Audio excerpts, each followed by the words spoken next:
Good morning, children. Hope you're all safe and healthy at home. I'm Kavita. Let us start today's class about the poem Africa. Look at the following personalities. Any guess? Yes. The first, Abraham Lincoln. The second, Nelson Mandela. They are known for their contribution to the world and humanity with respect to apartheid, what we call the racial discrimination. Let us study about Africa through the poem penned by David Diop. As you know, children, Africa is the second largest and the most populous continent after Asia.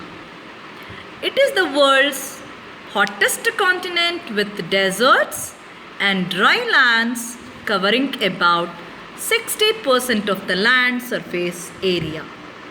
Almost 40% of adults in Africa are illiterates.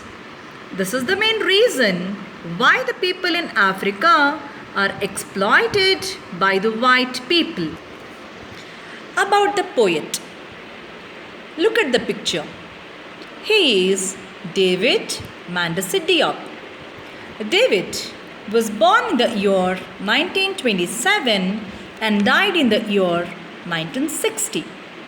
He was a revolutionary African poet born in France to the parents of West African descent. He lived in France through his childhood and visited Africa only in the 1950s. His poem highlighted the problems of Africa brought about by colonialism and gave a message to Africans to bring about change and freedom. So now let us understand what the poem Africa is about.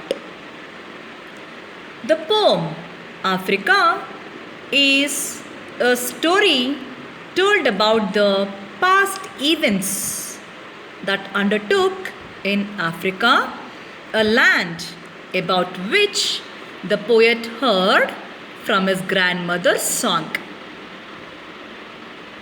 In this poem, he paints vivid picture of the history of Europeans who practiced the culture of acquiring political control over the people of Africa, and the poem also expresses the exploitation of the people which is experienced and what are the problems they faced in the hands of colonial countries. Now, let's understand the poem Africa through the lines of David Diop. Africa, my Africa, Africa of proud warriors in ancestral savannas. Africa of whom my grandmother sings on the banks of the distant river. I have never known you, but your beautiful blood flows in my veins. Your beautiful black blood that irrigates the field, the blood of your sweat, the sweat of your work, the work of your slavery, the slavery of your children. In these lines, poet is trying to explain Africa, my Africa. That is the country of the poet where he was born, the descendants of Africa. Africa of proud warriors in ancestral savannas. Here, the people of Africa are compared to the proud warriors who lived in the savannas. Africa, of whom my grandmother sings on the banks of the distant river. So the poet David has understood the history of Africa through the songs of his grandmother.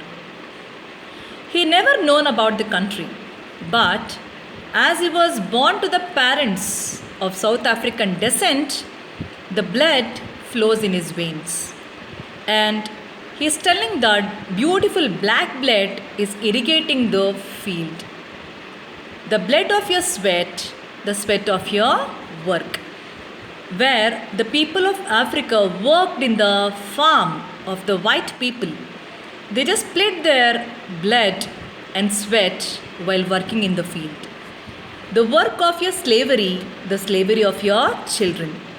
These lines say that it was a bonded labor between the people of Africa and the Europeans. Africa, tell me Africa, is this you, this back that is bent? This back that breaks under the weight of humiliation, this back trembling with red scars and saying yes to the whip under the midday sun. But a grave voice answers me, ambitious son, the tree young and strong. That tree there. So, in these lines, Africa, tell me Africa, is this you, this back that is bent? So here in this line, he is telling that the back of the Africa is bent due to the weight of humiliation. What the pain, the hardships have been experienced by the people of Africa. We could see the red scars where the people were punished while they were working in the field. And they were saying yes to the whip under the midday sun. Even the grave voice, the voice from the graveyard could be heard, ambitious son, the tree young and strong, the tree there.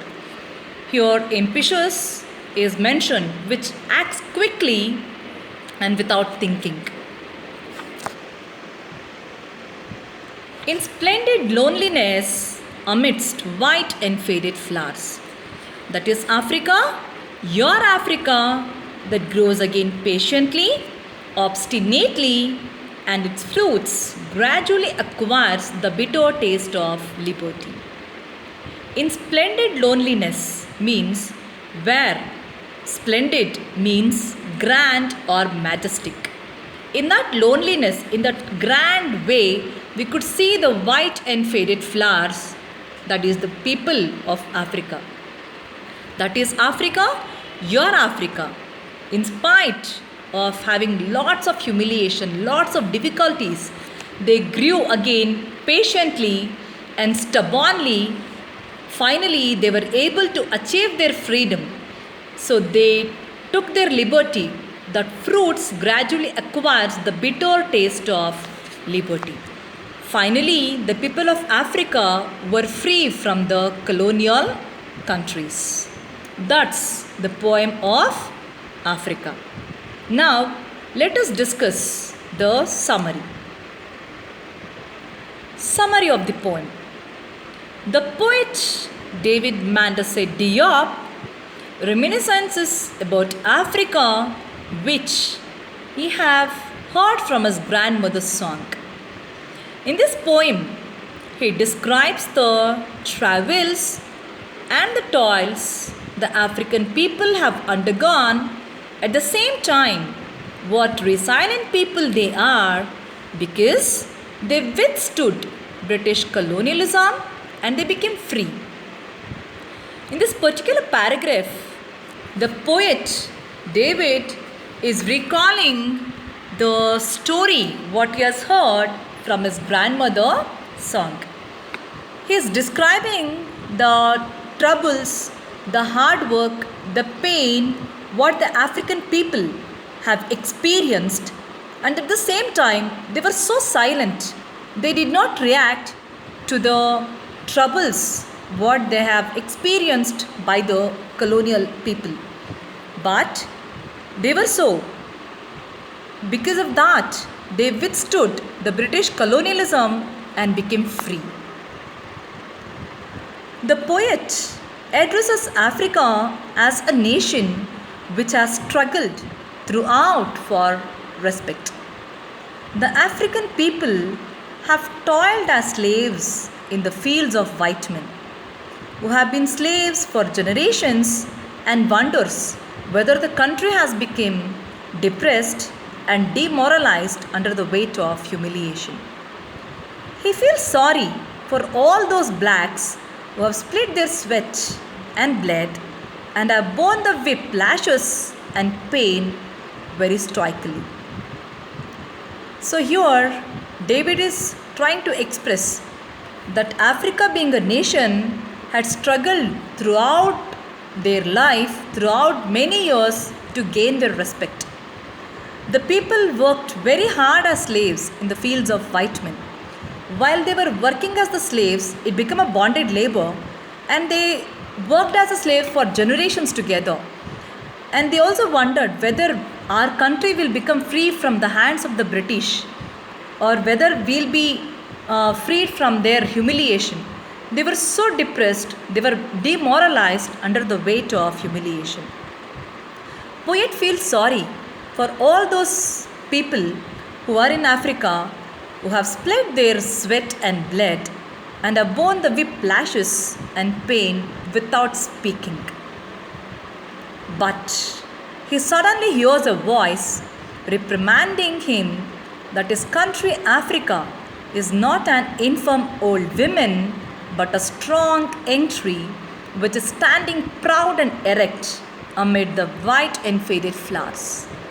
The voice says that though the country has faced humiliation, it grows back to its original stature very patiently and obstinately and is able to assert its liberty.